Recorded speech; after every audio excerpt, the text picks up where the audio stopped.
Hello students, chemistry की online classes में आपका स्वागत है। आज हम 12th क्लास के टॉपिक विलियन से स्टार्ट करने जा रहे हैं, क्योंकि इस वाले चैप्टर का कुछ पोर्शन आपने 11th क्लास के मोल अवधारणा में भी पढ़ा था, इसलिए चैप्टर स्टार्ट किया जा रहा है। तो सबसे पहले अपन बात करते हैं कि विलियन का मतलब क्या होता है। तो विलियन का मतलब होता है दो या दो से अधिक रासायनिक पदार्थों के समांगी मिश्रण को विलियन कहते हैं। दो या दो से अधिक रासायनिक पदार्थों के समांगी मिश्रण का मतलब क्या है? जैसे मान लीजिए अपने पास एक जग पानी है। एक जग पानी के अंदर अपन ने 5 चम्मच शक्कर और दो नींबू निचोड़ रखे हैं। तो नींबू, शक्कर और पानी, इन तीनों घटकों का जो मिश्रण होगा उस मिश्रण को अपन क्या बोलेंगे? विलियन। अर्थात विलियन क्या होता है? दो या दो से अधिक रासायनिक पदार्थों के समांगी मिश्रण को विलियन कहते हैं। अब इस परिभाषा के अंदर एक टर्म आ रही है, समांगी मिश्रण। तो इस समांगी मिश्रण का मतलब क्या होता है वो अपन समझते हैं। तो नोट के अंदर लिखा हुआ है समांगी मिश्रण। समांगी मिश्रण क्या है?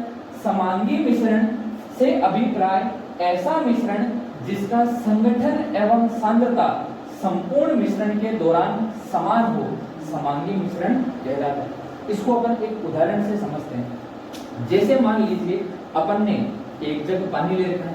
उस एक जग पानी के अंदर अपन ने दो नींबू निचोड़ रखे हैं और 5 चम्मच शक्कर डाल रखी है, और इन तीनों घटकों को अपन ने एक दूसरे के साथ अच्छे से मिक्स किया।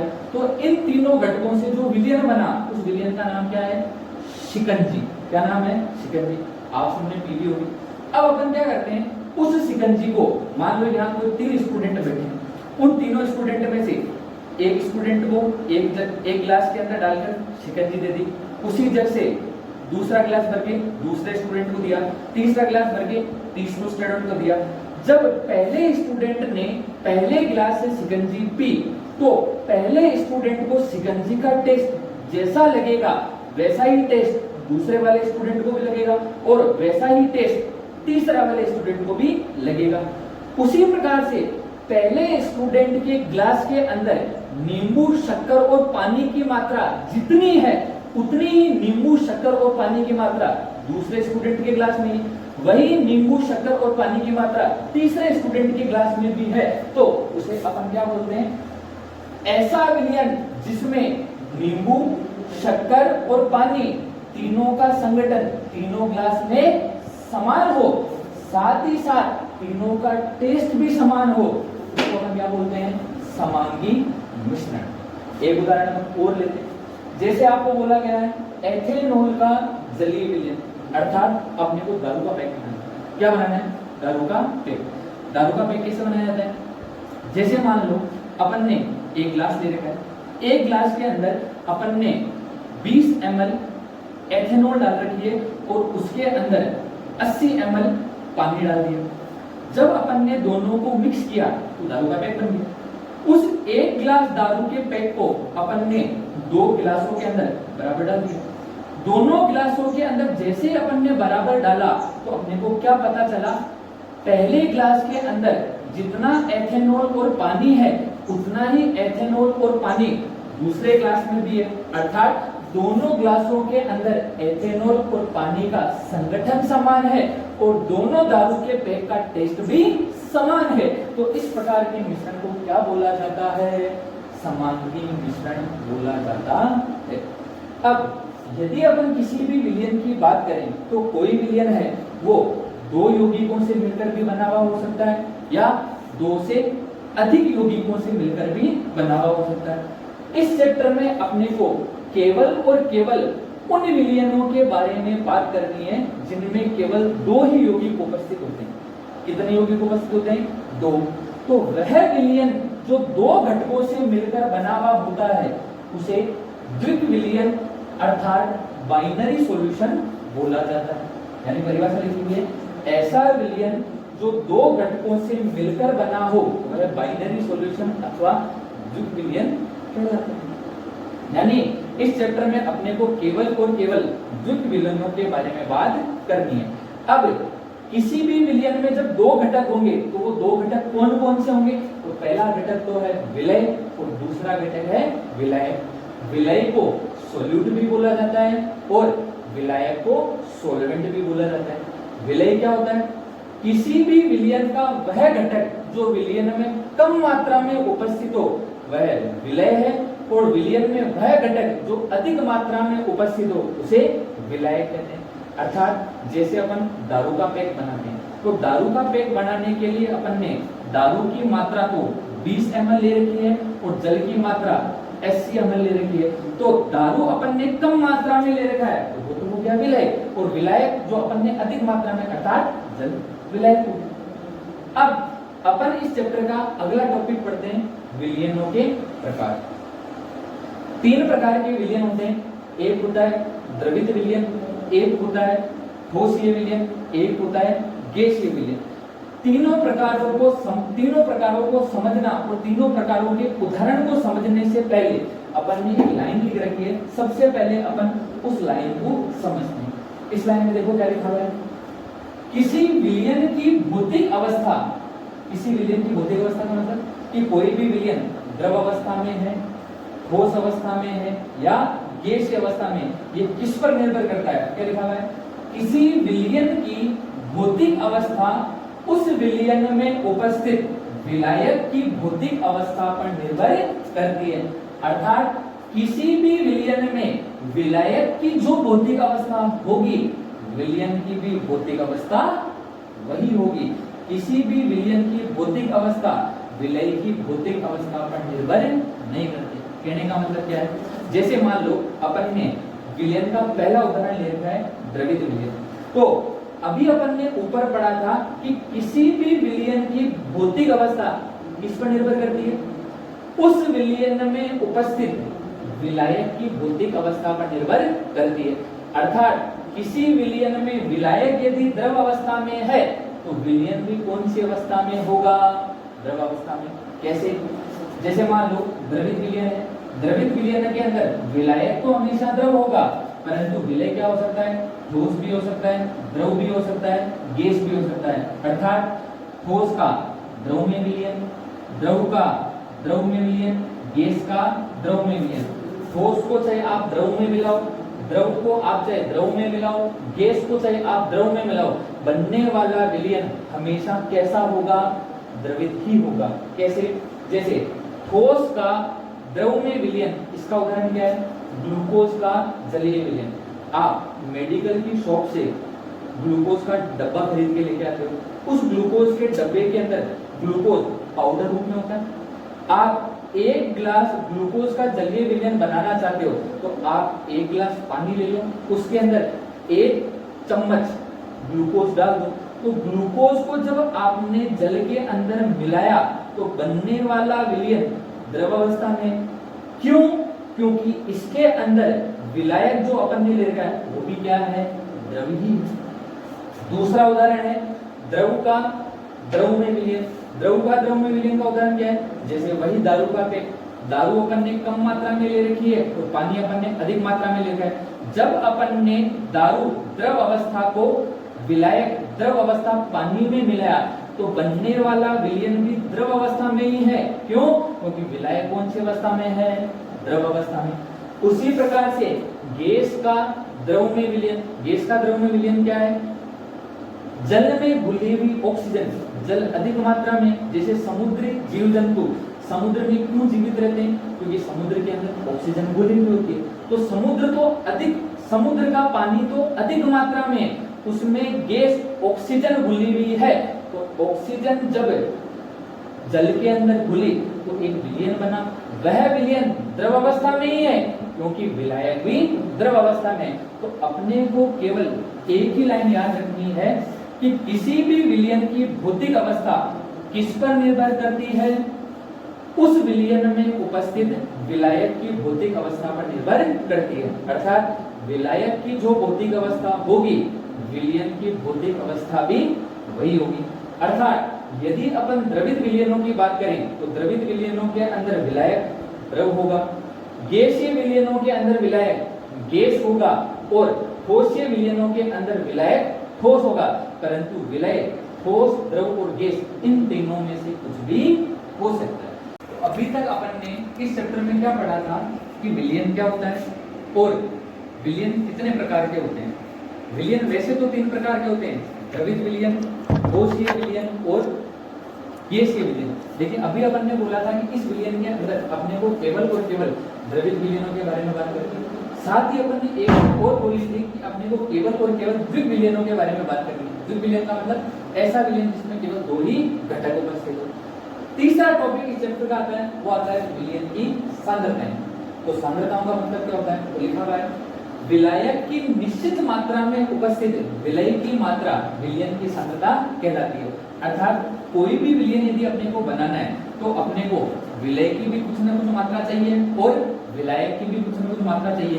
तो विलायक की निश्चित मात्रा में विलय अपन ने कितनी मात्रा में मिला रखा है उसको अपन विलयन की क्या बोलते हैं, सांद्रता। अब किसी भी विलयन की 2 प्रकार की सांद्रताएं होती है, एक तो होता है गुणात्मक सांद्रताएं और एक होती है मात्रात्मक सांद्रताएं। नाम से ही मालूम चल रहा है गुणात्मक सांद्रताएं क्या होती है, वे सांद्रताएं जो किसी भी विलयन के गुणों को प्रदर्शित करती है उसे गुणात्मक सांद्रता कहते हैं। और वे सांद्रताएं जो विलयन में उपस्थित विलय और विलायक की मात्राओं को प्रदर्शित करती है उसे अपन मात्रात्मक सांद्रताएं कहते हैं। गुणात्मक सांद्रताएं फिर 2 प्रकार की होती है, एक तो होता है तनु विलयन और एक होता है सांद्र विलयन। तनु विलयन क्या होता है, ऐसा विलयन जिसमें विलय कम मात्रा में उपस्थित हो उसको अपन तनु विलयन बोल देंगे, और ऐसा विलयन जिसमें विलय अधिक मात्रा में उपस्थित हो उसे अपन सांद्र विलयन बोल देंगे। कैसे, जैसे मान लो अपन ने 2 गिलास पानी ले लिए, 1 गिलास पानी के अंदर अपन ने 1 चम्मच या आधा चम्मच नमक डाल रखा है और उस नमक को अपन ने पानी के अंदर घोल दिया। फिर अपन ने उस गिलास नमक के जलीय विलयन को पिया तो अपने को थोड़ा सा खट्टापन कम लगा। लेकिन मान लो दूसरे गिलास के अंदर अपन ने 3 चम्मच नमक डाल दिया और उसको मिलाकर पिया तो अपने को दूसरे गिलास का पानी अधिक कड़वा लगेगा और पहले गिलास का पानी कम कड़वा लगेगा। तो पहले गिलास के विलयन को अपन तनु बोलेंगे और दूसरे गिलास को अपन सांद्र बोलेंगे। अर्थात पहले गिलास के अंदर विलय नमक कम मात्रा में था जबकि दूसरे गिलास के अंदर विलय नमक अधिक मात्रा में था।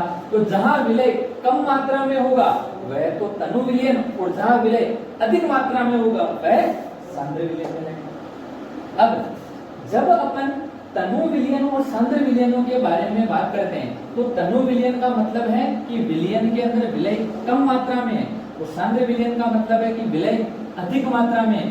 परंतु किसी भी विलयन में विलय की एग्जैक्ट मात्रा कितनी है वो अपने को इन सांद्रताओं से मालूम नहीं चल रहा।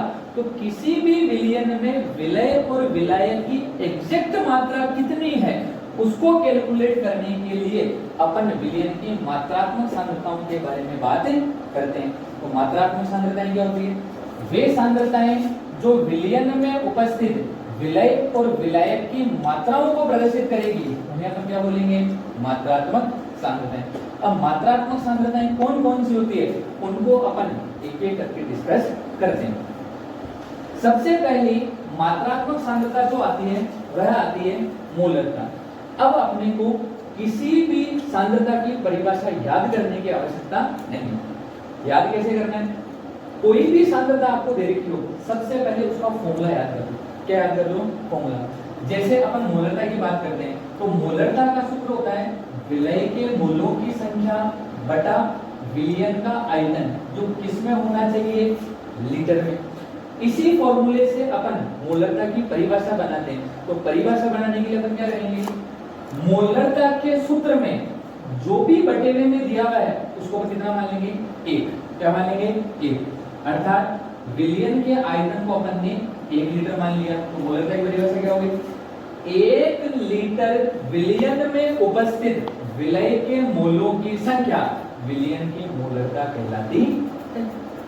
लिखा है 1 लीटर विलयन में उपस्थित विलय के मोलों की संख्या विलयन की मोलरता कहलाती है। अब किसी भी विलयन की मोलरता यदि अपने को ज्ञात करनी है तो अपने को विलयन के मोल चाहिए और विलयन का आयतन चाहिए। तो सवाल में अपने को विलयन का आयतन दे रखा होगा, मोलों की संख्या भी दी भी होगी, या अपन ज्ञात कर लेंगे तो वहां से अपने पास क्या जाएगा, मोलरता। तो सबसे पहले मोल कैसे निकाले जाते हैं उसके लिए अपन ने मोल का दूसरा सूत्र लिख दिया। तो किसी भी यौगिक के मोलों की संख्या बराबर क्या होती है, उस यौगिक का ग्राम में द्रव्यमान बटा उसका अणुभार। ग्राम में द्रव्यमान अपने को दे रखा होगा, अणुभार अपन खुद ज्ञात कर लेंगे, दोनों का भाग लगाएंगे, मोल आ जाएगा। मोल में विलयन के आयतन का भाग लगा देंगे तो अपने पास विलयन की मोलरता आ जाएगी। इस पे सवाल कैसे बनते हैं वो अपन सबसे पहले इनकी परिभाषाएं पढ़ लेते हैं, उनके बाद में इस पे सवाल किस प्रकार के होंगे वो अपन एक करके देखेंगे। विलयन की दूसरी मात्रात्मक सांद्रता आती है, वो आती है मोलरता। अब वही मोलरता की परिभाषा अपने को याद करनी है, तो परिभाषा याद करने की आवश्यकता नहीं है, केवल क्या याद कर लो, सूत्र।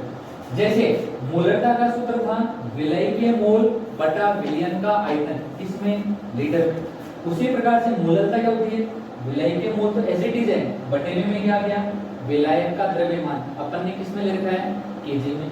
इसकी परिभाषा बनानी है तो परिभाषा बनाने का क्या तरीका है, जो भी बटेरे में दे रखा हो उसको आप कितना मान लो, 1।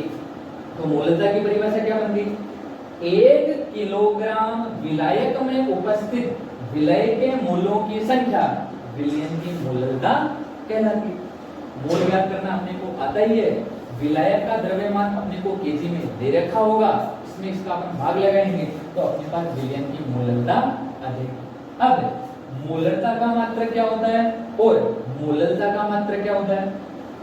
मोलरता का सूत्र था विलय के मोल बटा विलयन का आयतन, इसमें लीटर में। मोल का मात्रक मोल, विलयन का आयतन अपन ने लीटर में लिखा है, तो मोलरता का मात्रक हो गया मोल प्रति लीटर और मोलरता का मात्रक हो गया मोल प्रति केजी। अभी अपन ने विलयन की 2 प्रकार की मात्रात्मक सांद्रताएं पढ़ी थी, पहले पढ़ी थी मोलरता और दूसरी पढ़ी थी मोलरता। अब अपन विलयन की तीसरी मात्रात्मक सांद्रता के बारे में बात करते हैं, जिसका नाम है मोल अंश। ये भी अपने को नाम से मालूम चल रहा है।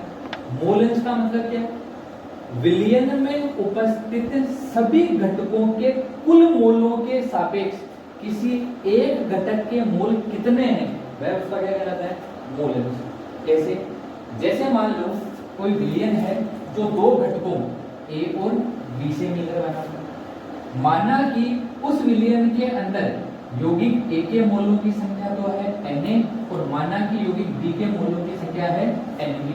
तो A का मोल अंश क्या होता है, Xa और B का मोल अंश क्या होता है, Xb। A का मोल अंश कैसे ज्ञात करेंगे, A का मोल अंश बराबर होता है A के मोल बटा कुल मोल। कुल मोल कितने, Na प्लस Nb। उसी प्रकार से B का मोल अंश क्या होगा, B के मोल बटा कुल मोल। कुल मोल कितने हैं, Na प्लस Nb। अब अपने को A के मोल अंश और B के मोल अंश की परिभाषा बनानी है, तो वही परिभाषा बनाने का तरीका, इन दोनों के सूत्र में जो भी बटेवे में दे रखा है उसको आप कितना मान लो, A।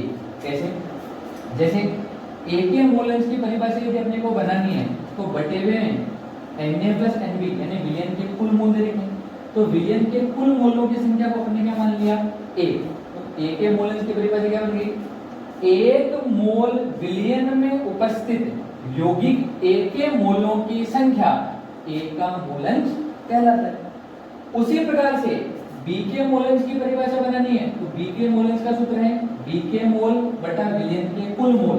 तो विलयन के कुल मोल को वापस अपन कितना मान लेते हैं, 1। तो 1 मोल विलयन में उपस्थित यौगिक B के मोलों की संख्या B का मोल अंश कहलाती है। ये अपन ने A के मोल अंश का सूत्र याद कर लिया, ये अपन ने B के मोल अंश का सूत्र याद कर लिया। इसको अपन ने इक्वेशन नंबर 1 बोला, इसको अपन ने इक्वेशन नंबर 2 बोला। अब अपन ने लिखा है नोट। नोट में अपन ने क्या किया, इक्वेशन नंबर फर्स्ट और सेकंड को जोड़ दिया। इक्वेशन फर्स्ट तो है x a और ये है xb, यानी x a और xb को जब अपन ने जोड़ा तो na बटा दिस nb बटा दिस, इन दोनों को जब आप जोड़ोगे तो बटे में भी na प्लस nb, ऊपर भी na plus nb। na plus nb से na प्लस nb जब कटा तो xa प्लस xb का कुल मान आ गया 1। xa क्या था, a का मोल अंश, xb क्या था, b का मोल अंश। अर्थात विलयन का कुल मोल अंश वो हमेशा कितना होता है, 1 होता है। तो आज अपन ने 3 मात्रात्मक सांद्रताएं पढ़ ली, मोलरता, मोललता और मोलस। मोलरता का मात्रक होता था मोल प्रति लीटर, मोललता का मात्रक होता था मोल प्रति केजी। उसी प्रकार से अपन मोलंश के मात्रक की बात करते हैं तो मोलंश का सूत्र होता है मोल बटा कुल मोल। मोल का मात्रक भी मोल ही है और कुल मोल का मात्रक भी मोल ही है। मोल से मोल जब घटा तो मोल अंश का कोई भी मात्रक नहीं होता। अब कल अपन क्या करेंगे, कल अपन कुछ मात्रात्मक सांद्रताएं और बची हुई है वो पढ़ेंगे और इनके ऊपर किस किस प्रकार के सवाल बनते हैं वो सवाल भी अपन करेंगे। तो सबसे पहले आप आज जो भी अपन ने पढ़ा है उसको अच्छे तरीके से पढ़ना।